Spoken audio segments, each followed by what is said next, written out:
karena laparnya saya turun dari atap, saya masuk ke dapur, kemudian saya temukan ada panci lagi dipakai masak dengan kayu bakar. Dia bilang dalam kondisi saya melihat itu, saya buka pancinya, ternyata ada 2 buah terong yang sudah matang.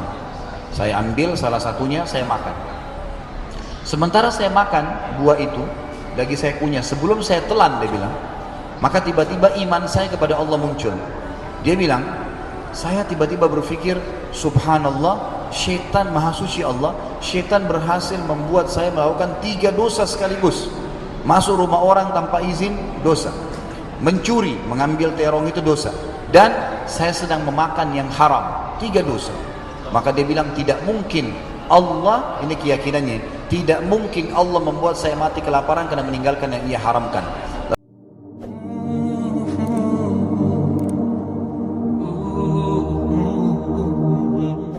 Ibadah yang tidak sesuai dengan Al-Quran dan Sunnah dikenal dengan bid'ah. Apa itu bid'ah? Ibadah yang dibuat tidak ngikutin sunnah Nabi, kan gitu. Itu versi lawannya, versusnya sunnah dengan bid'ah, gitu kan. Ini lawannya nih, sunnah yang dicontohkan oleh Nabi, bid'ah yang tidak dicontohkan oleh Nabi. Banyak orang kadang-kadang alergi dengan istilah bid'ah, padahal sebenarnya ini dari lisan Nabi Muhammad SAW. Kata Nabi SAW dalam hadis Irbad yang masyhur, berpeganglah teguh pada sunnahku dan sunnah khulafaur rasyidin setelahku, Abu Bakar, Umar, Uthman dan Ali. Berpegang teguh pada keduanya, sunnahku dan sunnah khulafaur rasyidin, walaupun dengan gigi geraham kalian. Pegang, apapun godaannya jangan terpengaruh, tetap. Dan hati-hati dengan perbuatan-perbuatan ibadah yang baru-baru dibuat, karena itu semua akan membawa pelakunya pada kesesatan. Kesesatan akan membawa pelakunya ke dalam api neraka. Jadi ada istilah bid'ah. Wa iyyakum wa muhdatsatil umur fa inna kulla muhdatsatin bid'ah wa bid'atin dhalalah wa dalalan finnar. Ini riwayat sahih menyebutkan masalah ini. Jadi teman-teman sekalian, jangan alergi dengan istilah bid'ah, karena bid'ah ini datang dari lisan Nabi Muhammad sallallahu alaihi wasallam. Artinya semua ibadah yang tidak punya rujukan wahyu. Saya kasih contoh rasional. Kalau teman-teman lagi bekerja di satu perusahaan, lalu pimpinan perusahaan bilang, ini baju perusahaan ya, warnanya putih, ada logo perusahaan. Jam kerja jam sekian sampai jam sekian. Ada pegawai datang, sudah diterima, tapi dia nggak pakai baju perusahaan, dia pakai bajunya sendiri. Ada logo perusahaan putih, dia nggak mau putih, dia pakai warna hitam. Rapi memang rapi, tapi perusahaan nggak mau, harus pakai baju perusahaan. Jam kerja ditentukan jam 7 sampai jam 5, enggak, dia datang jam 9, dia keluar jam 2 siang, dia ikuti peraturannya sendiri. Kira-kira masih dipekerjakan nggak? Pecat. Nggak ikuti peraturan. Ini baru peraturan manusia. Bagaimana peraturannya Allah? Nggak bisa, nggak diterima sholat kalau belum masuk waktu, nggak tutup aurat, nggak wudu, gitu, bersih dari najis, gerakan dan bacaannya benar, itu baru bisa. Kalau nggak bisa. Dan harus ibadah itu yang dipandu. Subhanallah, banyak sekali orang sibuk dengan perbuatan bid'ah, teman-teman sekalian. Sibuk dengan bid'ah. Apa itu bid'ah? Ibadah yang dibuat-buat, nggak pernah Nabi contoh ini. Saya kadang-kadang bilang begini, teman-teman sekalian, ibadah yang disunnahkan saja sudah terlalu banyak. Gimana caranya orang membuat perbuatan bid'ah ini? Kapan ada waktunya itu? Coba ya, kita azan subuh, ada sholat sunnatul fajr, kemudian sholat subuh. Duduk habis itu zikir pagi, namanya zikir pagi, biasanya maksurat yang dibaca. Maksurat ini istilah bagi zikir pagi sore. Bukan berarti saya rujuk kepada buku ya, tapi ini istilah yang sering dipakai oleh para ulama. Jadi zikir pagi, sebentar istirahat ada sholat duha. Habis istirahat sebentar duha kayak begini sudah menjelang duhur, ada qobliyah duhur, duhur, ba'diyah duhur. Istirahat sebentar ada asar, qobliyah asar, asar ada zikir sore. Istirahat sebentar ada maghrib, qobliyah maghrib, maghrib, ba'diyah maghrib. Istirahat sebentar ada isya, qobliyah isya, isya, ba'diyah isya. Istirahat sebentar ada sholat tahajud, kembali lagi subuh. Padat nggak kira-kira? Luar biasa padatnya. Ini belum bicara masalah takziah, belum bicara masalah ziarah kubur, jenguk orang sakit, bakti orang tua, hadir majelis ilmu, belum kita bicara nih. Itu udah padat. Ngapain buat-buat ibadah yang tidak ada sunnahnya? Anggaplah kalau anda bilang yang sudah bid'ah hasanah, terserah anda deh. Tapi sunnah ini ada. Kerjain ini nih, habisin waktu di sini. Ini aja sudah padat sekali, gitu kan? Kalau kita lalaikan ini, kita buat ibadah yang tidak ada panduannya, pasti akan tertinggal yang ada panduannya, kan gitu. Nggak mungkin dua perbuatan bersatu dalam satu kegiatan, kan? Pasti akan berpisah. Tidak mungkin orang makan dan tidak makan, nggak mungkin. Pasti salah satunya, gitu kan?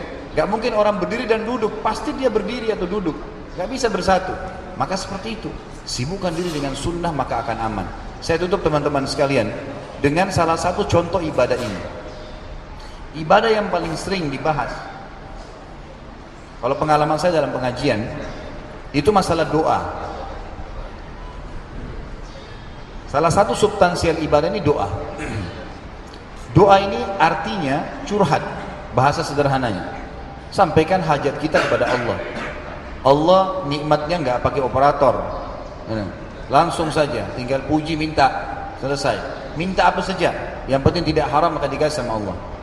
Tapi yang sering muncul pertanyaan begini, Ustaz, dari mana saya tahu kalau doa saya sudah diijabah sama Allah? Saya sudah berdoa nih, dari mana saya tahu sudah diijabah? Maka jawabannya begini teman-teman sekalian, Allah subhanahu wa ta'ala mendatangkan jawaban doa dalam bentuk sinyal.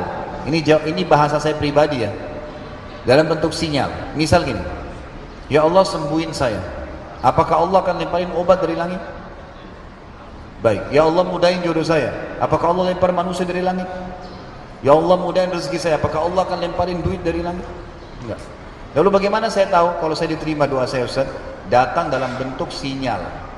Sinyal. Jadi misal gini, ya Allah sembuhin saya. Kita sudah rengek sama Allah, menangis sholat tahajud, Allah sudah ijabah. Dari mana kita tahu diijabah? Besok ternyata kita konsultasi dengan, bukan kali, kedatangan tamu di rumah misalnya, ini contoh saja. Kemudian kita ngobrol-ngobrol umum lah, tiba-tiba sempat ngobrolin masalah penyakit kita nih. Lalu teman kita tuh bilang, oh setahu saya ada dokter yang bagus di sana. Kita ke dokter itu, konsultasi cocok, resepnya cocok, sembuh. Pertanyaannya, dokter sama resep yang sembuhin? Demi Allah bukan. Itu jawaban doa kita. Sinyalnya di situ. Kalau kita tidak dapat kesembuhan dari Allah, mau dokternya spesialis dari manapun, obatnya semahal apapun, tidak akan sembuh. Kita minta jodoh, Allah bukakan sinyal. Tiba-tiba ada kecenderungan, ada orang yang nawarkan, dan seterusnya. Jadi salah kalau orang nyalain Allah, jodoh saya belum datang-datang. Berapa banyak orang yang Anda tolak coba? Hah? Datang putih ditolak, hitam ditolak, pendek ditolak, tinggi ditolak. Ini mau nikah sama siapa? Manusianya yang rewel. Bahkan subhanallah, Allah manja dia. Datang ini, nggak mau hitam. Baik, ada tiba-tiba yang mulai sedikit sawo matang berubah. Nolak lagi, datang yang putih, tapi kurus. Jadi luar biasa, sampai tua nggak nikah-nikah, gitu kan? Tangkap sinyalnya Allah, ya sudah istikharah 2 rakaat, ya Allah kalau baik pilihkan. Udah, kan gitu. Mudahin rezeki saya, tiba-tiba ada yang tawarin kerja, tiba-tiba ada yang tawarin bisnis. Tangkap sinyalnya, bisnis apa nih, di mana alamatnya, berapa modalnya, bagaimana hitungan laba ruginya. Kita lalu tangkap sinyalnya, kita dapat sinyal itu. Jadi begitu memahami dalam masalah doa. Baik, mohon maaf teman-teman sekalian, saya sering kali diceramah seperti ini, tidak terlalu fokus ke pertanyaan. Maaf ya, saya tidak fokus ke pertanyaan, karena saya berharap Anda pulang bawa ilmu. Kadang-kadang begini pengalaman saya, begitu ada yang bertanya, apalagi kalau di luar tema, seringkali ilmu yang antum bawa ini sudah buyar. Padahal kalau pulang dalam bawa ilmu seperti ini itu sudah luar biasa. Itu jauh lebih baik, tinggal kita praktekin. Pertanyaan kadang kacauin gitu. Nanti tiba-tiba ada yang tanya masalah asuransi, ada yang tanya masalah bank syariah, bank riba, bahasan tentang Allah di mana, gitu kan?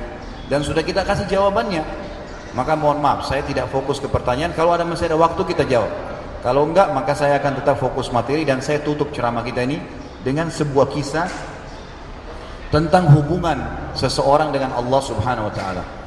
Tentu kalau teman-teman yang sudah pernah dengar kisah ini, anggap ini review kembali, dan ilmu itu kalau direview maka akan lebih baik. Kalau yang belum dengar, alhamdulillah bisa ambil pelajaran darinya, gitu kan.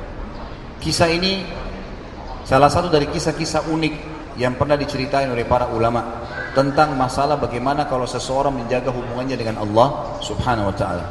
Seorang anak muda di Damaskus datang ke salah satu masjid namanya Masjid At-Taubah. Masjid At-Taubah ini sampai sekarang masih ada di kota Damaskus, dan zaman dulu di zaman tabi'in, udah lama sekali. Ada seorang ulama di situ jadi imam, kemudian dia juga ngajar, ngisi pengajian di situ. Ada satu anak muda datang dari luar kota Damaskus dan melapor kepada imam ini, guru ini, kiai kalau kita ya. Saya kalau datang dari luar kota Damaskus dan saya susah, boleh nggak saya tinggal di masjid belajar sama anda, tapi saya betul-betul tidak punya duit, nggak punya makanan, bisa saya hidup bersama anda, artinya makan minum sama-sama. Kata syekhnya, boleh, silakan, tapi kau sabar, apa yang saya makan kamu makan, apa yang saya minum kau minum. Kata muridnya, baiklah. Lalu setelah 3 bulan tinggal sama gurunya, sudah mulai belajar, dia ikut bersih-bersihin masjid, dia cerita tentang keadaannya. Dia bilang, Setelah 3 bulan saya tinggal dengan guru saya ini, saya baru tahu guru saya ini sangat zuhud, luar biasa. Orangnya sangat mendahulukan akhirat dari dunia gitu kan. Nah, dia kalau ada makanan dia makan, kalau nggak ada dia puasa, nggak minta-minta sama orang. Hari ini kebetulan hari ketiga yang kami tidak punya makanan. Kami sahur 3 hari puasa, sahur minum air sama minum segelas air dengan sebutir kurma, buka puasa juga begitu. Ini hari ketiga, saya sangat lapar. Sebagian ulama yang menanggapi kisah ini mengatakan mungkin kebetulan puasa Ayyamul Bid 3 hari setiap bulan. Dan memang dia lapar sekali hari ketiganya. Dia bilang saya sangat lapar, tapi guru saya masih kuat. Dia lagi ngisi pengajian. Dia bilang saking laparnya, saya nggak konsentrasi lagi nangkap materi dan saya tekan perut saya agar rasa laparnya berkurang. Dalam kondisi saya lagi bingung dengan rasa lapar saya ini, maka syaitan membisikkan dalam hati saya, hai anak muda, mungkin sekarang sudah halal bagi kamu untuk mencuri makanan. Kalau tidak kau akan mati. Lalu teruslah godaan syaitan datang kepada saya sampai saya terfikir mencuri makanan. Maka saya pun dia bilang, jadi zaman dulu itu tembok masjid sama rumah orang dempetan.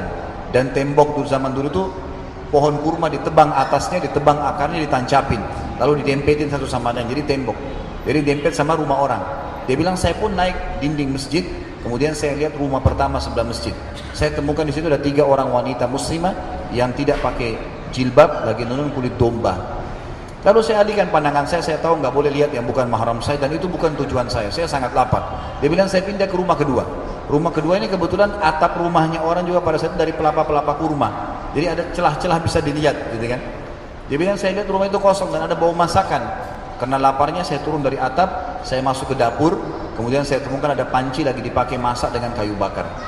Dia bilang dalam kondisi saya melihat itu, saya buka pancinya ternyata ada 2 buah terong yang sudah matang. Saya ambil salah satunya, saya makan. Sementara saya makan buah itu, lagi saya kunyah, sebelum saya telan dia bilang, maka tiba-tiba iman saya kepada Allah muncul. Dia bilang, saya tiba-tiba berpikir, subhanallah, syaitan maha suci Allah, syaitan berhasil membuat saya melakukan 3 dosa sekaligus. Masuk rumah orang tanpa izin, dosa. Mencuri, mengambil terong itu dosa. Dan saya sedang memakan yang haram, 3 dosa. Maka dia bilang tidak mungkin Allah, ini keyakinannya, tidak mungkin Allah membuat saya mati kelaparan karena meninggalkan yang ia haramkan. Lalu dia bilang saya lepaskan dari mulut saya yang tinggal saya telan tadi, gumpalan terong itu ke lantai masjid, lalu saya pulang ke lantai itu, lalu kemudian ke lantai rumah itu, kemudian saya balik ke masjid. Dia bilang saya balik ke masjid, saya lagi masih pengajian, saya tidak bisa tangkap apa yang dibahas sampai bubar pengajian. Waktu lagi bubar, saya masih duduk di kursi. Saya duduk di salah satu tiang masjid, ada satu perempuan datang bercadar. Mendekati saya lagi bicara, saya tidak tahu apa yang mereka bicarakan.